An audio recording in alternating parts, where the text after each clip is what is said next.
Ladies and gentlemen, it's time for another episode of Mind Your Puckin' Business with your host, Jeffrey Krentzman.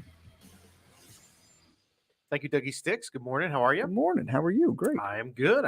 Coming to you, as always, from the beautiful studios of Undefeated Media here in Bergen County, New Jersey. This is the Mind Your Puckin' Business podcast, brought to you, of course, by our good friends at Sonnet Financial Technologies. This is episode number 53. So on the Spanish dial, for those keeping tracks, in Cuenta y Traits. There we go. See, I like it. And any questions you have at any time, you can email us your questions at mypbshow@gmail.com, which if you're following the video feed, which is probably on YouTube, you can see the email address. Facebook. Come across your screen. Both. You're right about that. Both. And speaking of YouTube and Facebook, you have two other options to find us if you don't want to find us on those two platforms.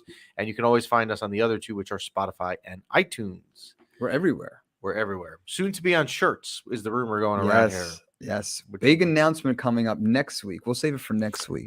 But shirts, sweatshirts. You know, if you didn't get your Christmas gear yet, or Hanukkah gear, or your holiday, I'll do it like general in holiday gear. Christmaka, Kwanzaa, whatever you want to do.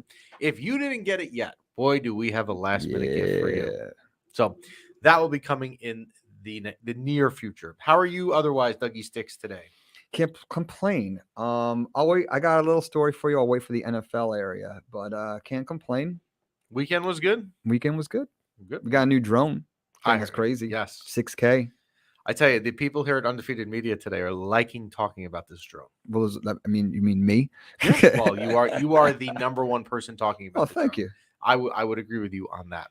Are you ready? As we, amazingly, we are 9 days away, because we were taping the show today on Tuesday the 16th. Mm-hmm. We are 9 days away from Thanksgiving. That's crazy. Isn't it nuts? I feel like crazy. We were just in the summer. Yes. Yeah. So here, I'm glad you said that. Now is the time when you can start drinking your pumpkin spice lattes. Yeah. Good to know. Not in August. Now you can start. That is true. The pumpkin season always starts earlier. Dunkin' Donuts every year, I'm convinced, they take it like a week earlier. They do about a week earlier every year. Eventually, it's going to be in May. It'll be a Memorial Day. It'll come out like Memorial Day weekend with your hamburgers and hot dogs and your barbecue. Here's your pumpkin coffee. But, okay. So, yeah, you know what? Time is flying, and we're into actually now over a month into the NHL season. And the New York Rangers stand after 15 games. Dougie, you ready for this? They played 15 games. They stand at a pretty staggering record of 9 wins, 3 losses, and 3 overtime losses. That's good. Yes, I would say so. So and that means if we do some simple math, and again, my wife is the math teacher in the family, that is 15 games total played. You could have a total of 30 points at this point. The Rangers have 21 out of 30 possible points. That, my friend, is an outstanding start, especially considering the schedule. They have played a total of 6 home games, so they've played a bunch on the road, and they've won games in kind of some different ways, which we're going to talk about. So in the last week, and I know something went up on Instagram yesterday with a clip of me with the whole not panicking issue. Yeah. And I told you not to panic. I said last week, we talked about this concern versus panic and the difference between the words, right? Concern, you know what? I'd like to see things improve. Panic, sound the red siren, and let's all get a little crazy. We're not there, and we weren't there. So there were 3 things, I would say, a week ago when we were on air that people had asked me to talk about when we talked about what were you concerned about. And the 3 players were Capo Caco, Alexis Lafreniere, and Alexander Georgiev, who is the backup goalie. Capo Caco, again, not to rehash this because I've talked about it a lot, was the 2nd overall pick in 2019. The Rangers got very lucky in a draft lotto. You may not win scratch-off tickets in your life, but the Rangers have been good with lottery balls in the last couple of years, and got the 2nd overall pick in a draft where it was known going in that it was going to be Jack Hughes and Capo Caco picked 1 and 2 because they were levels above anyone else in the 2019 draft. Capo Caco, when he came here, obviously with that kind of reputation or expectation, I should say, had was going to had to live up to stuff immediately, and he hasn't. But he hasn't been terrible either. There is a video years ago, Capo Caco, when he was drafted by the Rangers. It's actually funny to see. He was flying in from Finland after he was drafted, and he landed at Newark Airport. And there were Ranger fans. I give them credit. I probably would have been dumb enough to do this too. That went to Newark Airport when he landed and met him in baggage claim. We're like chanting his name. And there's a video of him coming down the escalator at Newark Airport in Terminal B, coming down the escalator. Capo Caco has played well this season. Now, the argument was going into last week, Capo Caco had no points. How are you going to tell me that he's been okay? And that is fair, because as B-Rock and I were talking about before the show today, people, the first thing you're going to do is look at stats, right? That's fair. If you're a professional athlete or an NHL player, which we're going to stick to our bread and butter here, we'll use the NHL. People are going to look at your point production. How many goals do you have? How many assists? Capo Caco had 0. But I was saying for the last 3 weeks, you can go back and look at it. And other Ranger fans who were smart said it as well, that Capo Caco had been playing well. He hadn't been playing awful. He just hadn't found the back of the net yet, right? So does that also include the second pass assists? Yes. Yeah. So he had zero everything. Zero everything, right? Just want to make sure. But the layman's out there. Thank you. But Capo Caco started the year in the first few games playing with Ryan Strome and Artemi Panarin and was playing great, just hadn't gotten points in the first few games and then got hurt. He had been playing well. The other night versus the Devils, he had not only his best game of the season, but maybe I would even go as far as to say is quite possibly his best game as a New York Ranger. The other night, it was 2-2, and now he got an assist in the second period. So he had an assist on a goal. That was his first point, right? The camera shows him on the bench sitting there after relief, right? Oh, my God, the monkey's off my back. The third period, it's tied at 2 versus the Devils. The Devils are bringing the puck up ice. Capo Caco is the one on the wing that stops the rush, breaks up the play, takes it to the net, gives it to Ryan Strome. Ryan Strome is alert. He's a good player. Gives the puck back to Caco and makes a great move to beat Mackenzie Blackwood. Nice. And scores. So for the layman's out there, obviously not me, I know everything about it. Right. For the layman's out there. So he before he had his great game with the assists and the goals and everything, what were the things that he was doing that didn't make you panic? Was he like that rough and tough, just like you Swiss Army knife, like the guy from the Saints, the quarterback from the Saints who plays also wide receiver? He was a Tyson Hill. Yes. He was generating offense. He was in the middle of the place. He just wasn't. So he was like a point guard, just facilitating stuff. The terminology we use in hockey, puck luck. He just wasn't getting a lot of puck luck. He'd been playing well. He just hadn't been getting puck luck. So then, this game the other night goes into a shootout, and the Caco has to score in, I think, round 5 to keep it going. And what does he do? He scores. Absolutely. So he finishes the game with a goal and assist and a shootout goal. Let's now hope for him. And this is what B-Rock and I were saying before. They play Montreal tonight. It's not a very good team. Let's hope he can try and get some momentum going now. Yeah. And start producing consistently. But relax on the panic with Capo Caco. Alexis Lafreniere, this poor guy, is 20 years old, and people think that he should be putting up Connor McDavid numbers right away. Now, people want to complain again. Look at his numbers. Now, his numbers are not zeros like Caco's was, but they want him to be, 20 points in a 20-game player, which is not what he's going to be at age 20. Maybe down the road, God willing, knock on wood for Ranger fans, we get that from him. The other night, Lafreniere scored, and Lafreniere has looked better. So that's 2 of the 3 people that people were panicking about. Alexander Gorgiev. Alexander Gorgiev played the other night. We had said last week on the show that he was going to play either in Columbus or versus the Devils because they had back-to-backs, and Gerard Gallant does not like to give out in advance who's in goal. It's like his MO. So Gorgiev played against the Devils, and he was fine. Look, he let up 3 goals. He was very good in the shootout. It's enough to get a win. You cannot complain about a backup goalie when he plays and he gets you a win. I'm not having it. I'm not even going to have that discussion because if your backup goalie is playing and he gets you 2 points, I don't want to hear that he played bad. It doesn't make sense. Yeah. So Alexander Gorgiev rights the ship. Now, COVID issues back in the NHL this week, where the Rangers are supposed to play. They were supposed to play in Ottawa on Saturday. That got canceled yesterday because Ottawa is dealing with some COVID outbreaks. And why that is important with Gorgiev is the Rangers play Sunday against Buffalo. So Gorgiev would have played this weekend one of those 2 games. Now I'm sure he won't. I'm sure that's going to be Shesterkin tonight, Shesterkin Thursday in Toronto. And I would assume you would have Shesterkin again Sunday. But if you're Georgiev, can we relax a little bit? Here's the other thing with Georgiev I want to mention, and people don't usually want to hear this, and I understand this doesn't really have to do with the play on the ice, and it's fair, but I want to mention it. Georgiev's contract is so incredibly friendly on a 2-year, $2 million deal that he's getting paid as a backup. Stop expecting him to be Henrik Lundqvist. He's a backup goalie. So for what he's being paid to do, he got you 2 points the other night. He had a really bad game a couple of weeks ago in Edmonton. I get that. Mhm. People are allowed bad games. We move on. Relax with Alexander Georgiev. So the Rangers now sit 9-3-3. And in the past week since we were on, they won. Well, they only really played 2 games, but they've won 3 in a row, including Florida last Monday. And they beat Columbus in Columbus on Saturday, and they were home against the Devils on Sunday night. Why are these 3 wins so important, Dougie Sticks? What do I like about them?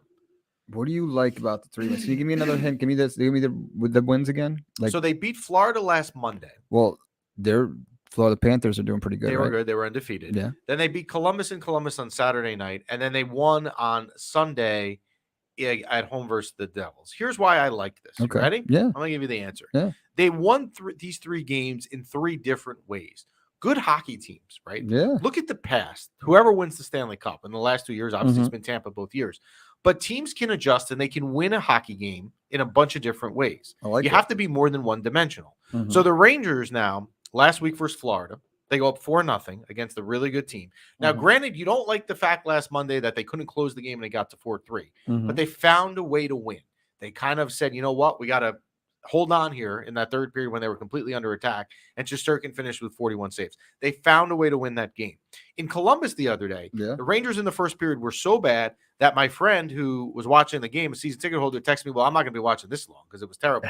The Rangers looked bad. They were down 2-1 and then woke up and they won 5-3.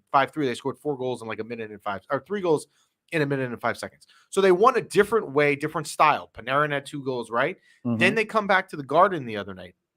A very lackluster first period. They didn't play that well. Then they kind of woke up and they controlled the play in the third and won in a shootout. What you like to see here is that they're winning different ways. It's not, okay, we're going to beat a team 7-6 every time. Or like the Rangers did for a lot of years under Henrik Lundqvist, we're going to win games 2-1 or 1-0. They're winning different ways versus different style teams. Florida, for example, last Monday is an extremely fast team. They come out of the neutral zone fast. They keep the puck in the offensive end. They have a million offensive chances, and they find a way to win. The Devils on Sunday, that's not their MO. They find a way to beat them with a different style. So you like to see that. Now, this week for the Rangers, you have Montreal at home tonight. You should look again. You got to get 2 points in the games that you should get 2 points, right? So it doesn't mean they will win tonight, but they should. I mean, you would think they should. Going up to Toronto on Thursday will be a challenge. Toronto is one of the hottest teams in the NHL. That is a hard building to play in. So the Rangers will be challenged on Thursday, and then they will be home on Sunday night versus Buffalo, who actually, minus Jack Eichel, if you want to go back to your favorite topic, is actually playing well. So they will be tested this week. So you want to see them keep it going, and then they will actually go into next week where they actually have a really interesting schedule. They will play the Islanders twice and the Bruins during the whole Thanksgiving weekend stuff. So so you like to see how they were winning. Yeah, and we're going to see them in a test this week. We will. Thursday night will be a test for them for sure in Toronto. So excited. And again, so I know there was this Instagram clip about the panicking thing with me yesterday. As I said, relax, calm down. Your team is 9-3-3. When I go on, there's a really good website, and I'm sure you've never heard of it, but I will promote it for them on the show. And that is I call it RangerFanCentral.com. They have on the site what is known as a graffiti wall, and you can put your graffiti, but it's really just text, then you just go back and forth this Ranger banter. If you saw the stuff that's written on the thing, you would think the team is 0-15, right? I mean, crazy. I've had enough of this guy. Dude, they're 9-3-3. Teams do not go 82-0 in hockey. Maybe they're just so used to the last couple of years, struggling a little bit. I got a question for you. Yes. In college, all the hockey players were a lot older because they had to go to like JUCO because the speed of the game was so different. You couldn't just go from high school to college. Now, Alexis Lafreniere, he's 20 years old. So he didn't go to college. He didn't go to college. He played in a junior league in Canada. Yeah. So my point is, he didn't even play in college. He went straight to the pros. So imagine these guys. A lot of the college players, they went to 2 years to junior college first, right? Because they had to adjust to the speed of the game. He didn't even do that, and he went straight to the NHL. We're not talking about from high school to college. We're talking about high school to the NHL. You, sir, are the voice of reason. Thank you. And we're going to end our hockey segment today with that because that cannot be topped. Cheers. Clip that, Brian. Yeah, I tell you, B-Rock and the producer here. Yeah, if that doesn't show up on Instagram this week. But no, I would say that you're right. He's got to be given time. And remember last year, as I've said multiple times, he played his only full season, never had a training camp. Dan Rosen said this too. His only full season, never had a training camp.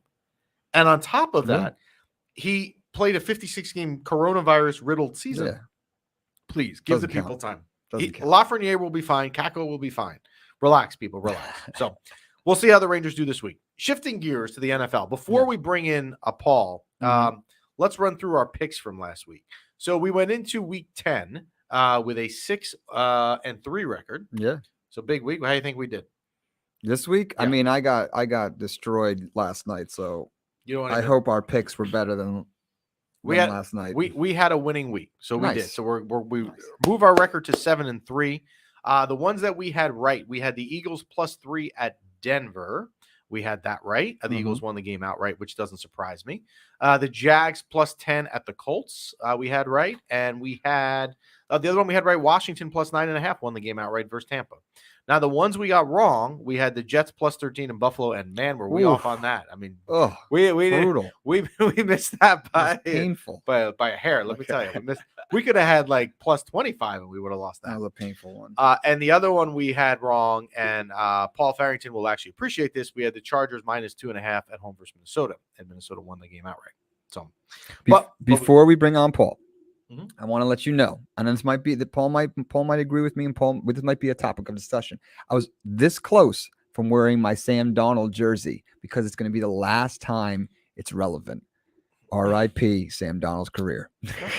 We can ask him that. I know you're a Sam Darnold fan. Well, not anymore. It's gone. So let's run through. This is now we're heading. Wow, week 11. Oh my God. Wow. Week 11 of the NFL season. So these are our week 11 picks for the Mind Your Puck and Business podcast. I am going to stick on the Washington football team train. I have done well with them when they've been included in the spreads this week, this year, whether it's been against Tampa last week, against Atlanta earlier in the year. I'm sticking with them +3.5 in Carolina. I like the fact I have a little bit more coverage than a field goal with the +3.5. Give me Washington +3.5 in Carolina.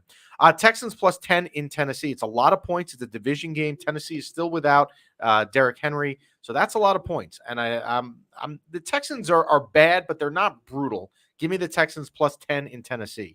The Saints +1.5 at Philly at the Eagles. This just seems to me like a game the Eagles always will lose. I don't know why. Like New Orleans plays them well. I understand New Orleans is dealing with injury. We don't know if Kamara is playing, but give me the Saints +1.5 at Philly. Give me the Seahawks +2.5 home versus Arizona. It's sounding like Kyler Murray will miss his third straight game. The Seahawks at home have a good home field advantage there. Give me the Seahawks, and Russell Wilson's got to respond from last week's performance in Green Bay. And I do believe there is a chance that Chris Carson is back this week. I believe I read that somewhere. So give me the Seahawks getting points at home +2.5. The last one, this is just a frustration pick. I'm taking the Steelers +4.5 at the Los Angeles Chargers. The Chargers cannot cover at home. If I've had them, how many times this year? Like last week versus Minnesota, I had a -2.5. They never cover at home, this team. They never blow people out, ever. They started off strong, and then they just kind of faded out. Yeah, they never blow people out. So give me Pittsburgh, who should have Big Ben back with COVID, right? And 4.5 is a decent amount. And Harris is playing good at the running back there. They still have some good receivers. Give me Pittsburgh +4.5. They may not win, but I think 4.5 is a lot. So to recap the Week 11 picks, give me Washington +3.5 at Carolina, the Texans +10 at Tennessee, the Saints +1.5 at Philadelphia, the Seahawks home +2.5 versus Arizona, Pittsburgh +4.5 at the LA Chargers. You good with that? That sounds good. That's week 11. Sounds good. But I tell you, man, before you know it, we're going to have Lee Ollie back on the show for the Buffalo Bills playoff games, right? Absolutely. So, let's shift gears. We will bring in our guest here, Paul Farrington, who we love to have on the show. He's like our football aficionado here. And that is Paul from the Paul Farrington Show. How are you, Paul?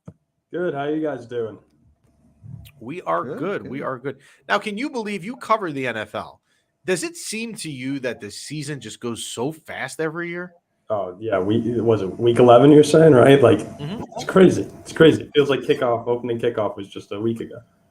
Yeah, it's not like the NHL season. We've only been at it a month, and part of me is like emotionally exhausted from doing this every week on the NHL. And it's only a month in, but like football, it's like you blink and we're already. Talking playoffs. So, all right, let me run through some questions with you. Here we go. So the Aaron Rodgers vaccine situation. I don't want to get into whether a player should have to disclose if he's been vaccinated, should be vaccinated. That's not my cup of tea. It's not what I do. However, does this situation hang over the team for a long time? Because they didn't look great the other day offensively. Is this going to be a hangover from this? I don't really think there will be. Honestly, Jeff, think about Green Bay. The guys who don't like Aaron Rodgers, I imagine that they're not surprised from all the antics that are going on now. Like, they just see Aaron is always doing stuff like this. And then his friends in Green Bay are his friends. So I think that this is just something that, while it was a huge story for the moment, I think it'll roll over pretty quick. And they got bigger aspirations. If they want to get to the Super Bowl, you're gonna have to move on. If that's your ultimate goal, move on from it. Otherwise, it'll tear them apart. But I'd be surprised. Okay, so this past weekend, I had to make a decision that I was shocked at that my fantasy life had come to this. I had Patrick Mahomes on my fantasy team. I also had Dak Prescott. When I drafted them both, you sit there and you say to yourself, well, the only time Dak Prescott's ever going to play is when Patrick Mahomes is on bye. But I had to sit down this past week and actually think about it. Do I play Mahomes at the Raiders, or do I play Prescott at home with a good matchup with the Falcons? Only because Mahomes has really been bad. I mean, it's not even like he's not Mahomes-like. He's just been bad. So I played Mahomes at the advice of a good friend, which I'm glad I did. But is this the game that he needs now going forward to get back on track to being Patrick Mahomes? Even watching that game, there were the magic plays, the left-handed throw, the miraculous Hail Mary plays that Kansas City somehow seems to catch. There were still a couple here and there where he threw it and you're like, oh, damn, that was close to being intercepted. So I don't know if this is a game that gets him all the way back on track, but I think the Chiefs are on their way there, especially on the defensive side of the ball. They've been playing a lot better recently. I do think that by the end of the season, though, Jeff, if you're able to get into your playoffs, yeah, I think Mahomes will be fine. We're seeing them get better every week right now. Let's hope, from your mouth to God's ears on that one. So, speaking of the Chiefs and then also Dak Prescott, these two teams play this weekend. Actually, it's probably the marquee game of Week 11, which is the Cowboys at the Chiefs. The line on the game I saw last night was the Cowboys plus 2.5. So it's kind of an even spread because the home team usually gets a little bit extra points. Who do you like in this game this weekend? I really want to say Kansas City, but I think I'm leaning Dallas right now. Dallas is playing good football on the defensive side of the ball. They've got playmakers all over the place. Wouldn't be surprised if they get a pick or two off Mahomes. I think it's going to be a really good game, and a game that actually does help get Kansas City back on track because you'll see them play a really good team well. But I just like Dallas this year. Like they're climbing up my board in the NFC right now. They are. Yeah, if you take the one kind of hiccup game they had versus Denver a couple weeks ago, which actually basically ended my survivor pool that I run, if you take that game out, their resume is really impressive. So speaking of blips on the radar game, the Buffalo Bills last weekend go down to Jacksonville and lose 9-6, can't get anything going. Kind of strange, bizarre. Then they show up here at MetLife, the other stadium, against kind of the Pee Wee team, the Jets, and destroy them and have their offense going. Diggs and Allen all had good games. Which Bills team is real, or is it something in the middle? Who are the real Bills? Is it the loss to Jacksonville? Is it at the thrashing of the Jets, or is it somewhere in between? I think it's somewhere in the middle with them. They have this explosive ability that most teams in the AFC, really most teams in the NFL, can't match. But when they're on, like you see what they did to the Jets. My condolences what they did to the Jets, but they have that ability that most teams can't match. The Jaguars game, to me, I think it's an anomaly. If I had to put money on it, I'd say that would be an anomaly. I had to do a double take when I saw the score of that one. But this is a team, remember, they're a fluke fourth down play against Tennessee and that weird game against Jacksonville away from being the 1 seed and really not even having it be close in the AFC. They're kind of going under the radar right now. Yeah. They definitely are. So All right. Speaking of, we'll kick with the same theme here of like, just having a bad week, or is it a real sign? The Tampa Buccaneers this week go into Washington, play the Washington football team, and just don't look good. Penalties, undisciplined, all that stuff. I'm going to assume that you're going to say this is just a blip on the radar. They'll be fine, but I'll let you answer this. I think Tampa misses the playoffs. No, I'm kidding. Not to fall over, Paul. Yeah, I have to assume that it's a blip on the radar. It seems like Taylor Heineke turns into the Peyton Manning when the Redskins that was close. Oh, there you go. When the Washington football team plays the Buccaneers. Yeah. There's still a lot of it right now. Chris Godwin, Antonio Brown, they're all banged up in Tampa. As they get healthier, the season keeps going on. I know we're getting into crunch time. It really is crazy that the season's kind of coming to an end soon. I think Tampa will be okay. They're actually still my favorite in the NFC. Yeah, the injury bug. I have Antonio Brown on fantasy as well, and this guy just can't be healthy. And it's frustrating because when he plays, he's really good. And it's like, well, if he's not playing, he's just he's not healthy has been the issue. So I agree. Tampa will be fine, and Tampa actually will be fine in the short term because they play the Giants at home next week on Monday Night Football. So they will be fine.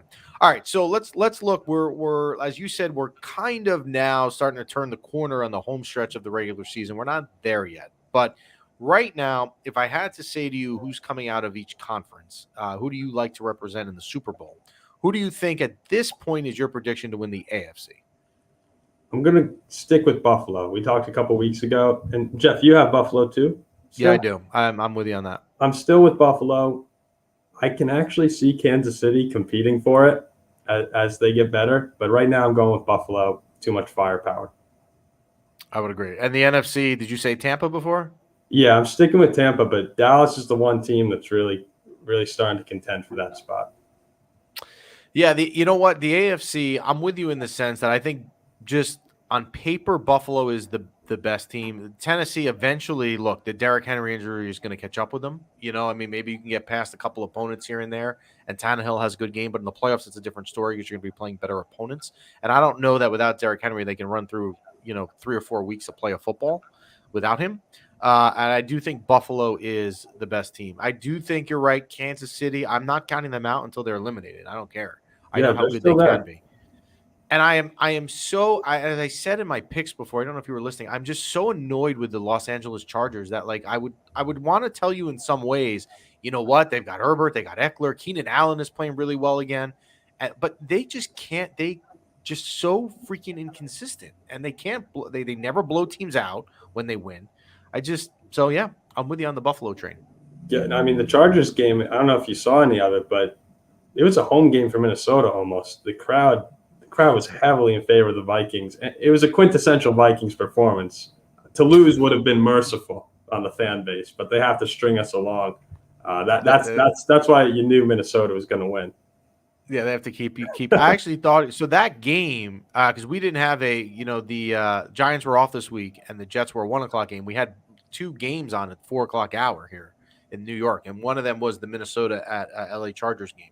So I watched it the other day. And I was thinking of you with Minnesota. I'm thinking of your heartbreak, but they ended up doing all right. No, I was ready for it. I actually, again, I just can't see the Chargers coming out of the AFC until they show me they can win a big game, whether it's the Patriots at home. Look, if you're going to be a Super Bowl contender, you have to beat the Patriots at home. This is not the Patriots of 10 years ago. It doesn't mean the Patriots are terrible. You got to win that game, and you got to beat Minnesota at home. No offense to your team, but if you're going to compete for the Super Bowl, you got to win these games, and they're not. And that's the reason why Kansas City. That's why Kansas City is in good shape right now. Look at that whole division: the Raiders, the Chargers, the Broncos. They're all falling apart. And 2 months ago, when the season started, the AFC West was great, right? You had the Denver Broncos starting out 3-0, which was only really because they played the Giants, the Jaguars, and the Jets the first 3 weeks. So you had them at 3-0. The Chargers started out well, undefeated, and they even beat the Chiefs. And the Las Vegas Raiders started out well. And now that division is just crashing down. And you're right. It's leaving it open for the Kansas City Chiefs to win the AFC West and get a home playoff game. And then who knows what happens, right? Hey, Jeff, can I ask you one question here? Sure. Yeah. With everything going on, see, I'm in the middle of Indiana right now. So I'm a little removed from East Coast culture. What is the vibe about the Patriots over there, because people again, every media outlet I see, it's like New England's back. They're going to have another dynasty, and I don't think they're back. Look, I think the Browns team the other day is a little inflated and overrated. So, but I mean, again, New England did what they needed to do and went on paper. I'm never going to count that team out with Belichick. I've seen so many times. I went to college up there for 4 years. I've seen so many times where that team shouldn't win a game, and Belichick devises some plan, some defensive scheme that a quarterback can't figure out and gets out of. So I will not count the Patriots out. I think people are high on them. And thank you, Brian, for your comment. Pat's Nation is buzzing. But I do think that, you know what? Now, they're not going to win the division, right? Because the Bills will get the home playoff game out of the AFC East, unless those two teams have to play twice. So if for some reason the Patriots can win both those games versus the Bills, which I doubt, they would have to go on the road. So I'm not saying that they're going to the Super Bowl and the dynasty is back, but I think you have to be impressed. Mac Jones, right? First year. Their running back by committee thing is nuts, right? I played a guy in fantasy this week. I had a lot of guys on bye, so I played Bolden, their running back. He didn't even play. They had some other guy I never heard of scored 2 touchdowns. So, you know, they use different pieces, and I'm never going to count Belichick out. Well, it's crazy. Enjoy the Midwest. When do you come back east? I'll be back Monday. Got it. Well, enjoy Indiana, and we will talk to you soon. Thanks for your time, right. Paul. Thank you, guys. It's always fun. Thanks. Thanks, Paul. That is Paul Farrington of the Paul Farrington Show. Nice. Always insightful. Absolutely. I think I'm with him right now, where like I would say at this point I would be Buffalo and Tampa. If you said after week 10, what would we think? If before last night, I would have said the Rams in there too. But now you're mad. I'm mad. Go ahead. You want to let it? I can tell you want to let out your frustration. No, I mean a couple bets and it was just god awful performance. I mean, it was just god awful all around. Yeah. Well, the Rams last night, and I watched some of it because there's nothing else on TV. There was no hockey really. Mm-hmm. Well, I guess the Islander game was on, but was that a diss to the Islanders? No. You know what? It wasn't even a watchable backhanded. Game. No, it was not a backhanded diss. The Rams never showed up. Like I don't know if they forgot to get off the plane at SFO or what the deal was, but like they just never. And it was exciting. It was a game to be excited about. You just got OBJ. You just got Von Miller. Yeah, not good. And I see we have a comment, and I agree with you, Tom, who will be coming on momentarily, that the Islanders are so bad. The Islanders, I would love them to be bad. They started. I don't know if we've talked about it here. Because their arena is under construction, they've started on the road for like a month and a half. They haven't played a home game yet. Wow. So they've had, I think it was an 11 or 12 game road trip, and they lost down in Tampa last night. They go down to Florida now, and then they will finally play their first home game in UBS Arena, their new arena, on Saturday versus Calgary, I believe. So the Islanders are going to end up making up all these home games that they've missed. But they are not off to a great start. But I'm not like Bill Belichick. Yeah, I'm not counting Barry Trotz out. I don't like Bill Belichick. I don't like Barry Trotz. I don't like the Islanders or the Patriots. But I know better than to count them out. True. Got it. All right. So let's shift to our Sonnet Financial Tech segment of the show, and these guys are going to be virtual today. So let's see if we can pull them on. Absolutely. And let's see. We have multiple people on the Sonnet front today. We have Tom Rahelski. Tom, you're muted. You're muted, Tom. Yep. Thanks, Doug. All right, Britt. Thanks for having us. Thanks for having me on again this week. So we've been talking a lot about entrepreneurism the last couple of weeks.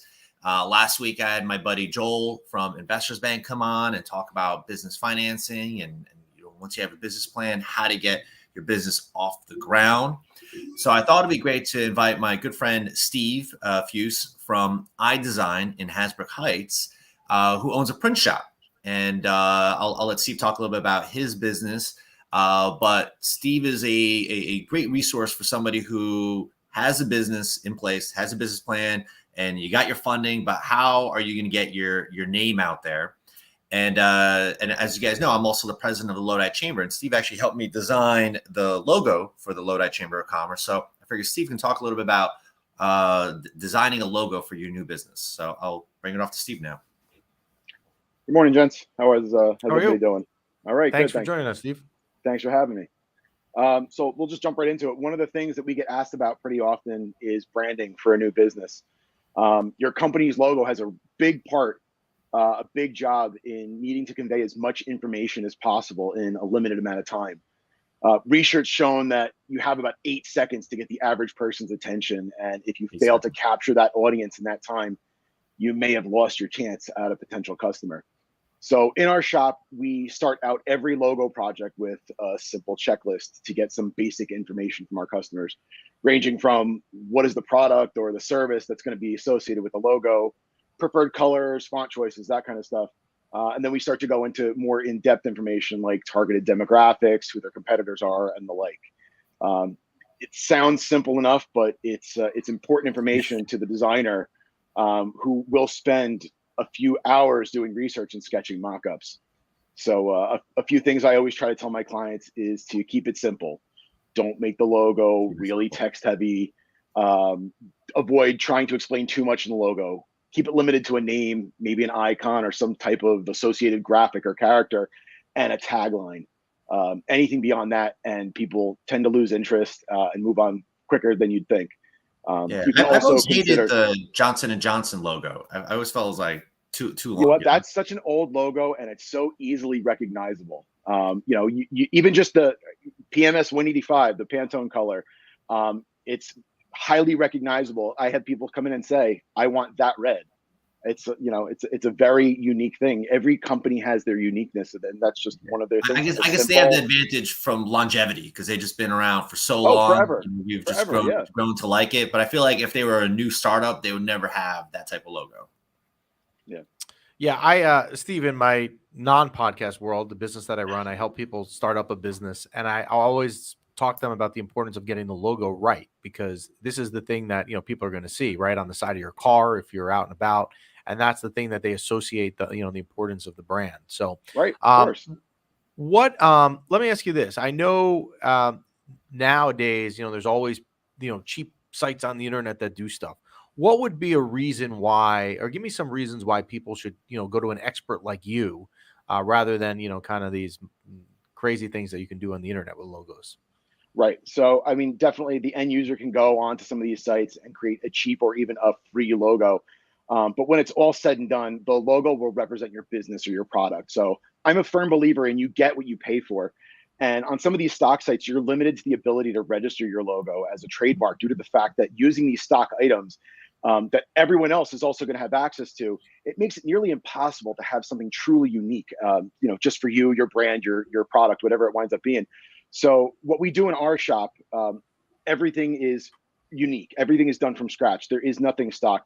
And that gives you the ability to then at least first and foremost be able to have a unique logo. And then if depending upon what type of project this is, you can then go and register your trademark properly. So it makes it so that it's your brand, it's your product, it's your uniqueness.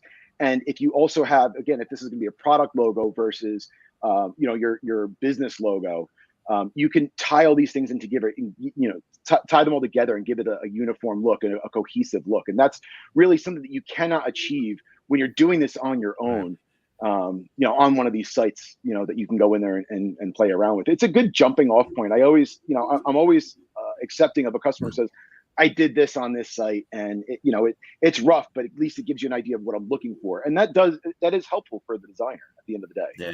I like what you're saying, deal with Steve, that. because I was going to say, we deal with that kind. I'll let you go, Doug.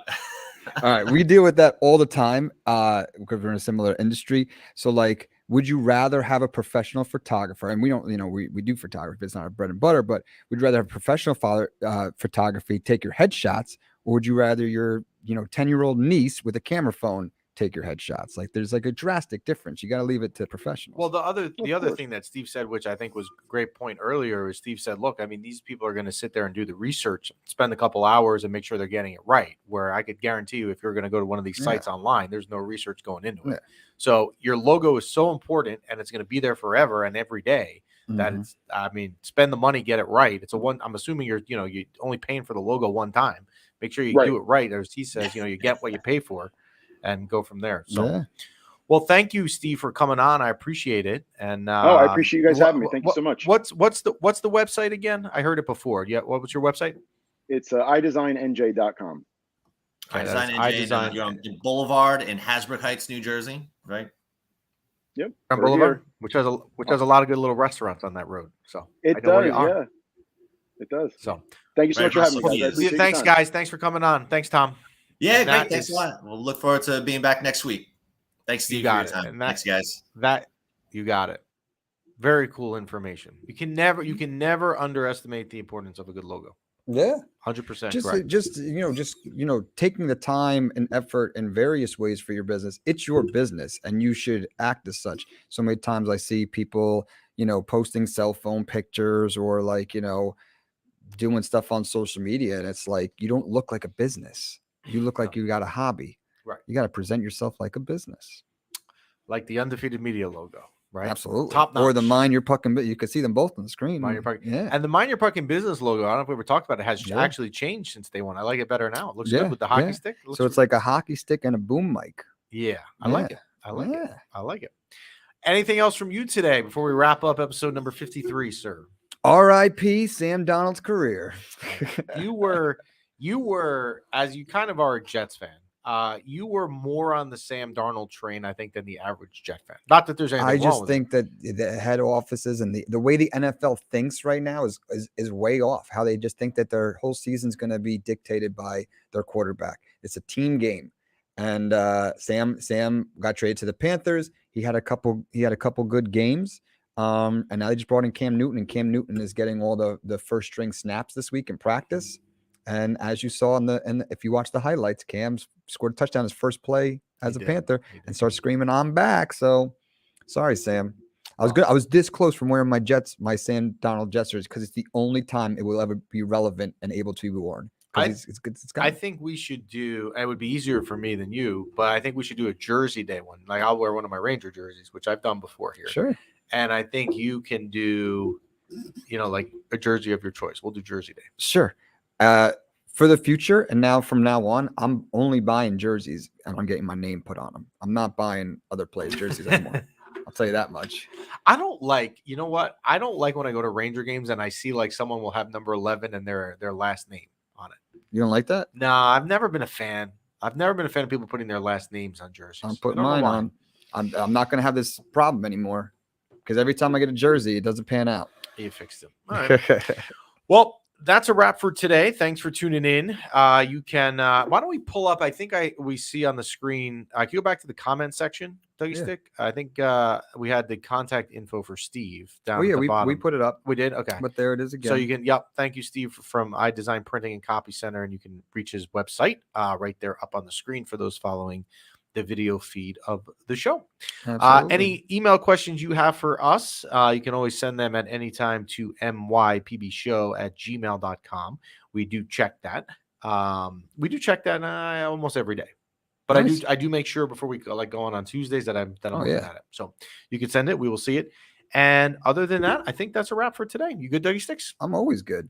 Well, thank you. You're always good. Great job today, brother. Thank you, sir. I appreciate that. And we do have next week, if things stay on par, scheduling can sometimes be thrown off. Mm-hmm. We might have a guest in studio next week. I believe is the word on the Undefeated Media Streets. Nice. So stay tuned for that. So thanks for tuning in today. Enjoy the rest of your week.